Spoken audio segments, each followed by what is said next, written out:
Marcos 16, nós vamos ler apenas um versículo, que é o verso 15. Marcos 16, o verso 15. E disse-lhes: Ide por todo o mundo, pregai o evangelho a toda criatura. Isto.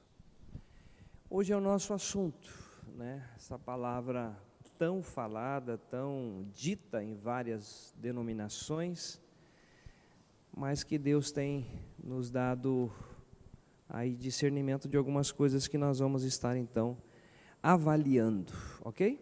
Vamos orar sobre isto. Senhor, nós que estamos aqui, nós precisamos da Tua direção, da revelação desta palavra ao nosso coração. E nesse momento nós pedimos, por misericórdia, Senhor, que o Teu Espírito Santo venha agir no nosso meio. Venha trazer a revelação, não apenas, Senhor, o conhecimento intelectual desta palavra, mas a revelação que faz a diferença, que traz mudança em nossa vida. Ajuda-nos nessa hora. Livra-nos agora de toda preocupação, ansiedade, cansaço físico e mental, mas que nós possamos estar atentos à Tua palavra. Ajuda-nos nessa hora, em nome de Jesus. Amém. Me contaram, talvez você já ouviu essa história de uma forma diferente, mas me contaram assim, e assim eu vou reproduzir, tá bom? Conta-se que um fazendeiro, que não é o Fernando, fazendeiro muito rico, ele saiu e comprou vários sítios e se tornou um homem muito poderoso. Casou-se, tinha filhos, e os filhos, enquanto o estudo ali próximo à fazenda, puderam estudar próximo aos pais, mas chegou a idade de faculdade, saíram da fazenda e foram estudar fora. 4 anos, uma pós-graduação, finalmente o moço volta para casa, só que ao chegar na fazenda, eles tinham que atravessar um rio, era uma época de cheia, e nessa travessia, o moço começou a falar com o pirangueiro que fazia esse transporte do rio, dizendo o seguinte: o senhor conhece sobre matemática? E o pirangueiro disse: não, o que é isso, matemática? Eu sei fazer umas contas lá de quanto que eu ganho, mas eu não sei. E esse moço então disse: então o senhor perdeu praticamente metade da sua vida, porque faltou um conhecimento que é fundamental na vida do ser humano. E, então, tocando o barco, o moço pergunta: e de filosofia? O que o senhor sabe de filosofia? Ele diz: filosofia? O que é isto, filosofia? E aí o moço vai tentar explicar, falou: olha, se o senhor não conhece o que é filosofia, o senhor perdeu mais 50% da sua vida, porque trata de toda aí a questão do ser humano. E aí ele foi falando de psicologia, e o moço falou: não conheço. E de repente nessa enchente descia um tronco de árvore naquele rio e bateu no barco, e o barco virou. E o pirangueiro gritou para o moço: o senhor sabe nadar? E o moço disse: não sei. Então o senhor perdeu toda a sua vida. Para que trazer isso para nós hoje? Porque nós conhecemos, eu digo nós conhecemos, talvez nem todos, mas muita gente está conhecendo muito de Bíblia. Muita coisa da Bíblia. São tantas coisas que a pessoa às vezes fica... É muita informação. Mas às vezes não sabe o essencial, aquilo que realmente muda, aquilo que transforma, né, o ser humano. Então, de todo o apanhado das Escrituras, desde Gênesis ao Apocalipse, várias coisas importantíssimas, necessárias, temas maravilhosos, como o que trabalhamos ontem a respeito de separação. Tudo que nós precisamos está aí, nesta palavra, né, para a gente ter uma vida equilibrada, uma vida de, eu não vou falar de sucesso, mas uma vida próspera. Quando nós falamos uma vida próspera, não é riqueza, porque a palavra prosperidade significa equilíbrio. Ou seja, se eu ganho pouco, eu vou saber trabalhar com esse pouco. Mas eu vou ter equilíbrio no meu relacionamento, eu vou ter equilíbrio na educação de filhos, eu vou ter equilíbrio na minha casa. Prosperidade é isto. Por isso que o Salmo primeiro diz, né, bem-aventurado é o varão ou o homem que não anda segundo o conselho dos ímpios, mas ele tem o seu prazer na lei do Senhor e na sua lei medita dia e de noite. E aí diz o seguinte: tudo quanto fizer prosperará. Então ele vai ser próspero nos seus negócios, no seu relacionamento, no seu dia a dia, e vai morrer com um equilíbrio, sabendo que todos nascem, vivem, reproduzem e morrem. Então isso se torna uma coisa natural e também é entendido pela fé na palavra. Estamos trazendo isto porque tudo que nós precisamos está aqui, está contido. Só que o que nós vamos mexer hoje é com a essência, é aquilo que dentro da medicina, dentro dos, vou falar um nome aqui doido, esquisito, mas diazepínicos, que são os diazepams da vida, que é o sossega-leão, quando uma pessoa está em crise. O sossega-leão da palavra é evangelho, é onde a pessoa entra num estado de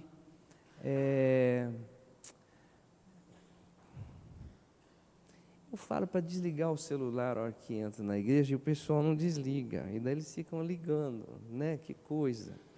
O meu agora eu vou desligar, gente, desculpem. Pronto.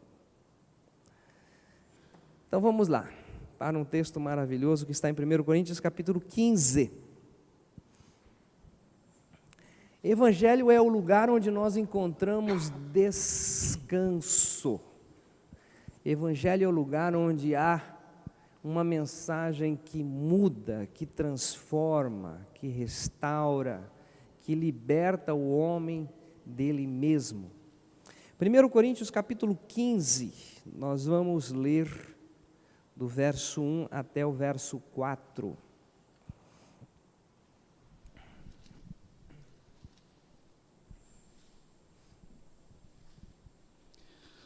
Também vos notifico, irmãos, o evangelho que já vos tenho anunciado, o qual também recebestes e no qual também permaneceis, pelo qual também sois salvos, se o rediverdes, tal como vô-lo tenho anunciado. E não é que credes em vão, porque primeiramente vos entreguei o que também recebi, que Cristo morreu por nossos pecados, segundo as Escrituras, e que foi sepultado, e que ressuscitou ao terceiro dia, segundo as Escrituras.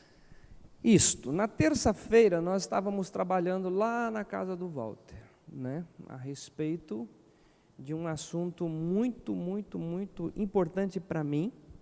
Eu até comentei ali que durante o curso de psicologia eu esperava por essa matéria chamada farmacologia, o estudo dos fármacos, todos os medicamentos, e todo o processo que o medicamento faz, que nós não paramos para pensar, quando a pessoa coloca um comprimido na boca, para onde ele vai, o processo de absorção no organismo, o processo de distribuição no organismo, o processo de metabolismo e o processo de excreção. Toda essa via que o medicamento faz para atingir uma coisa chamada alvo farmacológico, onde eu quero que esse remédio venha fazer efeito. Você está com uma dor de cabeça horrível. Aí você vai tomar um medicamento não para sarar o seu pé, é para sarar a sua dor de cabeça. E esse fármaco, então, ele tem um destino, ele tem um objetivo. Mas quando você coloca o medicamento na boca, você não fica... Agora ele vai para onde? Não, agora ele vai para a corrente sanguínea. Tá, e depois? Depois ele passa pelo sistema nervoso central. E depois? Depois ele vai para tal lugar. Aí ele vai para a fenda sináptica. O que ele vai fazer lá? Ele vai fazer isso. Nós não ficamos questionando isso. Nós só tomamos o medicamento. E esperamos o quê? Alívio. Né? O resultado. Parou de doer. Sarou. O ser humano é assim, ele está sempre em busca do quê? De um resultado. Que resultado é esse? Paz. Paz. Casou, não deu certo? Fez filho, não deu certo? Fez negócio, não deu certo? Foi para uma igreja, não deu certo? Mudou para outra igreja, não deu certo? Voltou na mesma, também não deu certo? É uma confusão tremenda e ele está sempre em busca do quê? Paz. E aí você vai num determinado lugar e você ouve o seguinte, que você tem que entrar nessa igreja, você tem que ser batizado nessa igreja, você tem que ser cheio do Espírito Santo, começar a falar em línguas, e daí você vai... A pessoa, cada lugar que ele vai, ele enfrenta quase que uma luta para atender o processo que é ter paz. Eu só quero ter paz, só isso. E aí o Senhor Jesus chega com esse evangelho, uma coisa só, concentre-se nisto. E aí ele vai mostrar em 1 Coríntios 15, Paulo insiste nesse assunto, né? O que ele diz no versículo 1? Também vos notifico, irmãos, o evangelho que já vos tenho anunciado, o qual também recebestes e no qual também permaneceis. Ou seja, ele está sendo insistente nesse assunto. Ele já pregou esse evangelho, as pessoas já ouviram esse evangelho, ele está repetindo esse evangelho. Por quê?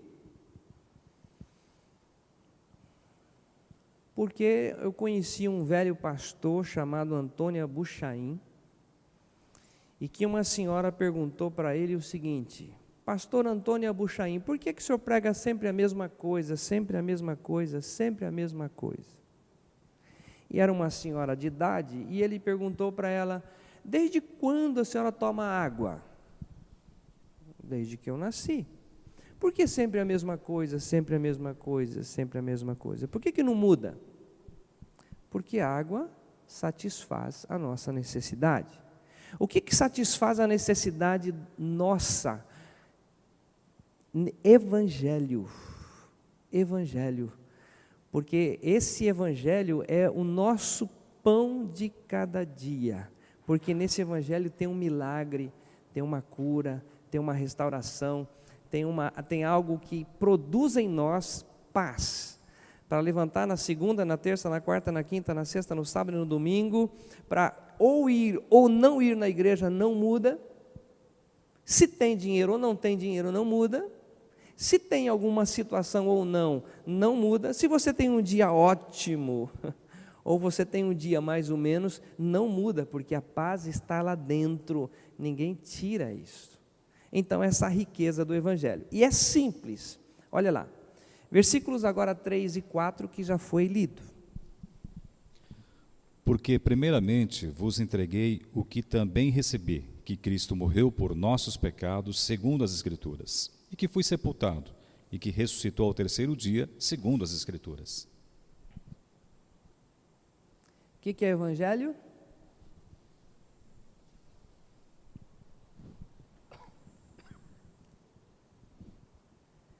Ide por todo mundo e pregai o Evangelho. O que é Evangelho aqui no texto? Jesus morreu pelos nossos pecados. Foi sepultado e ressuscitou. Evangelho é isso. Por isso que Mateus, Marcos, Lucas e João são os 4 evangelistas. Porque em todos estes livros você encontra morte, sepultamento e ressurreição. Então, quando nós definimos essa palavra do grego evangelho, euangélio, significa boas novas. Isso acho que você já ouviu na igreja, desde bebezinho, quando você ia na igreja. O que é evangelho? Boas notícias, boas novas de salvação. Só que a pessoa sempre ouviu isso e não entendeu o que é isto, o que é essa boa nova, o que é essa boa notícia. Então nós temos que ver agora Romanos capítulo 1, os versículos 16 e 17.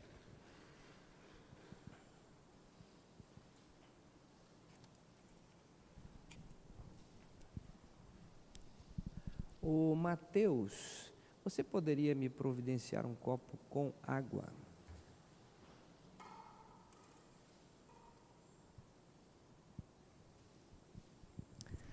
Romanos 1, 16 e 17. Porque não me envergonho do evangelho de Cristo, pois é o poder de Deus para a salvação de todo aquele que crê, primeiro do judeu e também do grego, porque nele se descobre a justiça de Deus de fé em fé, como está escrito, mas o justo viverá da fé. Isto. Quem já teve vergonha aí de dizer que é crente? Levanta a mão. Eu, várias vezes. Pela barbaridade que a gente vê aí fora, você falar que é crente é um vexame. Então você fica meio que escondido. Paulo diz assim, porque eu não me envergonho do evangelho. Muitas coisas aí nos causam vergonha, né? Vergonha que você vê às vezes na mídia, pessoas explorando pessoas, né? Pessoas arrebanhando pessoas para uma denominação e não levando pessoas a conhecer o evangelho que liberta, que traz paz. Então Paulo está dizendo, do evangelho eu não tenho vergonha. Por quê? O texto ali é claro. Por quê? Porque o evangelho é o poder de Deus. Gente, quem está lendo Jó, essa semana ainda nós estamos lendo Jó, né, nesse mês de abril, quando chega no capítulo 38 de Jó até o 38, ele vem falando com Eliú, ele vem falando com um, com outro, ele vem se justificando, né, o assunto que nós trabalhamos domingo de manhã. Quando chega no capítulo 38 de Jó, quando Deus começa a fazer algumas perguntas para ele, onde é que você estava quando eu colocava os fundamentos da terra? Onde é que você estava quando eu demarcava toda a terra? Onde é que você estava quando eu falei para as ondas do mar chegar até aqui, daqui não passar? São várias perguntas que Deus faz, e aí nós temos assim a dimensão de Deus, esse universo, esse planeta solto, suspenso no universo, Deus sustentando tudo isso. Só que ele diz assim, o evangelho é o poder de Deus para a salvação. Não existe outra coisa mais potente para salvar o homem do que um fármaco, um medicamento chamado evangelho. E nós já vamos compreender isso claramente, sabe? O Espírito Santo há de trazer essa revelação ao nosso coração, tá? Então nós vamos ainda aqui no versículo 16 dizendo, porque ele é o poder de Deus para a salvação de todo aquele que crê. Preste atenção, nós estamos desde há 2 semanas atrás mexendo com esse assunto, né? Isaías 43, 10, para que saibais, creais e entendais. Primeiro vem o saber, depois vem o crer e finalmente o entender. Então você está sabendo que o evangelho é o poder de Deus. Uma vez que você sabe disto, e é Deus quem fala na sua palavra, então vale a pena você dar ouvidos, dar atenção. Aí você pode correr o risco de dizer assim, mas eu não aprendi assim com os meus avós, com os meus pais, eu aprendi de um jeito totalmente diferente. Pois é, mas até agora não funcionou. Você continua sem paz. Então convém você atentar para o que está escrito, e não por aquilo que nós recebemos dos nossos antepassados.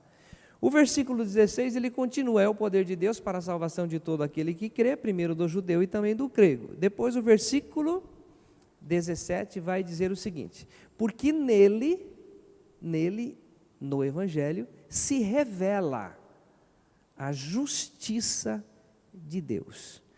Domingo de manhã nós trabalhamos esse tema, gente, foi assim, para mim foi maravilhoso.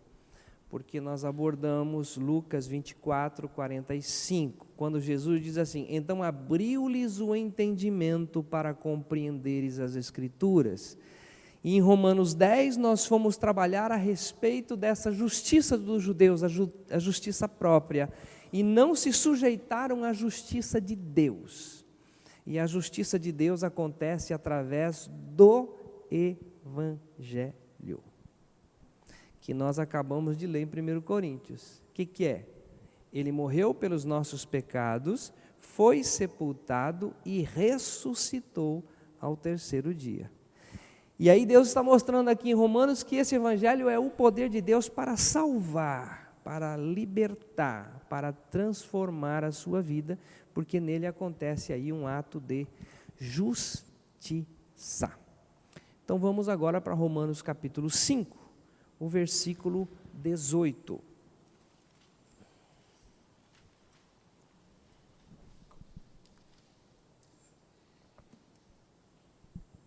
Romanos 5, o verso 18.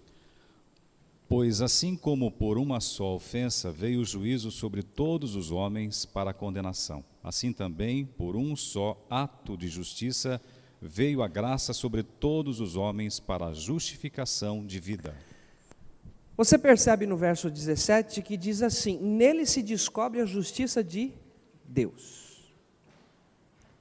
A justiça de Deus foi estabelecida, onde? No Evangelho. E aqui nós temos algo maravilhoso. O texto dizendo o seguinte, que é por um só ato de justiça. Então, eu estava visitando a mãe do João ontem. Ela está com câncer, está num momento muito delicado, muito triste. E estávamos trabalhando a questão do perdão. Ela queria saber um pouco mais sobre esse assunto, porque ela queria liberar perdão em algumas pessoas. E foi muito importante nós estarmos ali e poder passar para ela o seguinte, antes da Alice nascer, antes de eu nascer, antes de nós termos discernimento de bem e mal, antes de nós sabermos a respeito disso, um sacrifício já aconteceu, um ato de justiça já aconteceu, um milagre já aconteceu na cruz do Calvário. Então, como é que eu posso estender perdão às pessoas? É porque eu já fui perdoado em Cristo Jesus, ali na cruz do Calvário. Então, com esse perdão que eu recebi do Senhor Jesus Cristo, eu posso estender perdão e perdoar aqueles que eu ofendi, aqueles que nem eu lembro, nem entra mais na minha cabeça, mas tem pessoas que se ofendem por pouca coisa. Então, estenda perdão, libere perdão para as pessoas. Então, há um ato de justiça, que esse ato de justiça aconteceu no Evangelho, antes de nós termos o discernimento de bem e mal, ou se eu sou da igreja tal ou da igreja tal, independente da denominação, esse ato de justiça aconteceu o maior milagre na face da história. Houve perdão, houve justificação. Isso é maravilhoso. Isso é lindo. Então, quando nós vamos falar para uma pessoa, o que nós vamos falar? Nós não vamos falar da igreja que nós participamos, nós não vamos falar a respeito de tudo que a Bíblia ensina sobre vários assuntos. A princípio, nós vamos levar o quê? O Evangelho. Nesse Evangelho há um ato de justiça, há algo sobrenatural que Deus realizou através do Senhor Jesus Cristo para nos justificar. Ok? E eu sou todas as vezes tentado a mostrar o caminho que isso percorre as nossas entranhas. Porque o Evangelho eu já acabei de expor para vocês. Como que isso acontece em nós, né?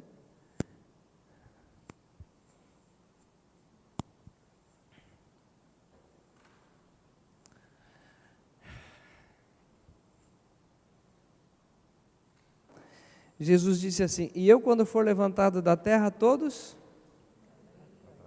atrairei a mim mesmo. Ele foi crucificado, está aqui, na cruz. Ele é levantado da terra. Quando ele é levantado da terra, ele nos atrai em seu corpo. Por que ele nos atrai? Porque o corpo dele é santo. Ele nunca cometeu pecado e nem na sua boca se achou engano.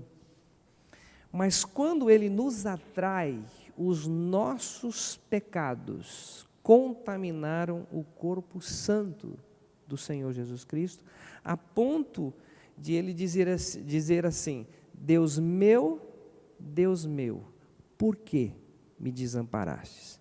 Porque o meu pecado, o seu pecado, o nosso pecado foi no corpo do Senhor Jesus Cristo.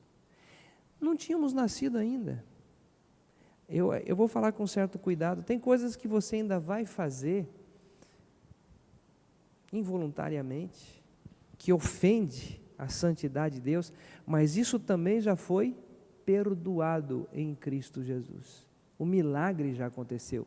O texto aqui que nós lemos em Romanos 5,18, assim, é um só ato de justiça. Por isso que não é o que nós fazemos que vamos ser salvos, mas é crer naquilo que Ele fez para nos salvar.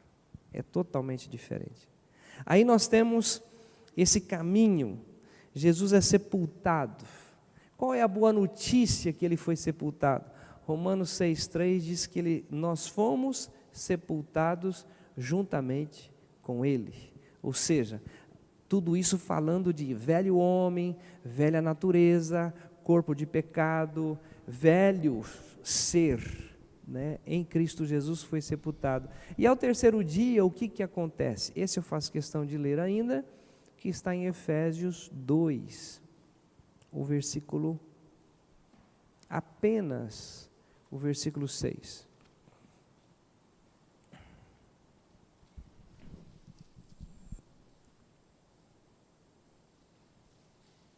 Efésios 2, o verso 6. E nos ressuscitou juntamente com Ele, e nos fez assentar nos lugares celestiais em Cristo Jesus. Olha que coisa linda. Antes mesmo de você nascer, antes mesmo de seu pai levar você para uma igreja, antes mesmo de você pensar o que é certo, o que é errado, antes mesmo de você chegar naquela confusão de conhecimento de igreja, de doutrinas, antes de qualquer coisa, Jesus já foi crucificado, já foi sepultado e já foi ressuscitado. E ao ser crucificado, nos atraiu. Ao ser sepultado, nos sepultou juntamente com Ele. E ao ressuscitar, Ele nos ressuscitou agora em novidade de vida. Tudo isto feito. Sabe quanto custa isso? Absolutamente nada. É de graça. Alguém deve pensar assim: mas eu não mereço isso. Ninguém, absolutamente ninguém, merece isso. Mas aí que entra um ato maravilhoso da graça de Deus. O último texto que nós vamos ler está em Romanos, capítulo 6, o versículo 1. Somente para lembrar que As pessoas têm o costume de medir, né? Aquele que está lá na cadeia é um pecador terrível, ou é um grande pecador. Não é verdade, né?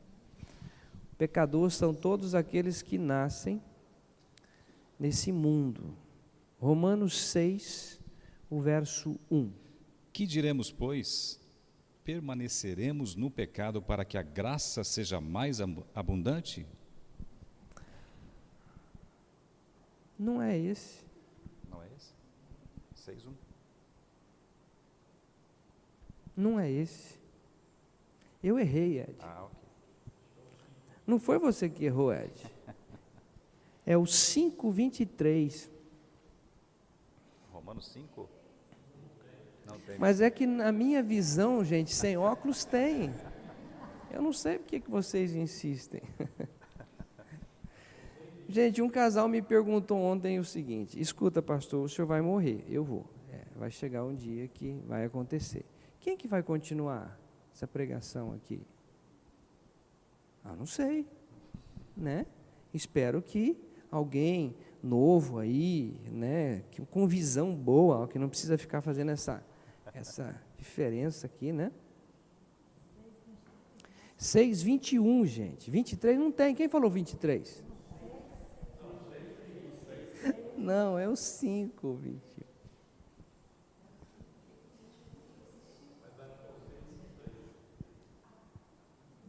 Não é o 6:23. É o 5:21? Não, o salário do pecado é a morte, já é passado, não é não. É o 5:20, finalmente, decidido está agora.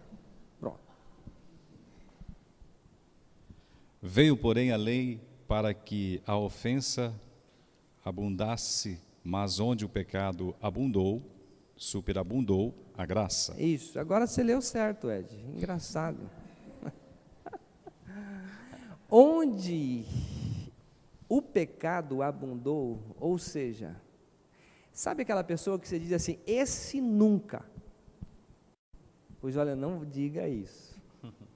Não diga isso.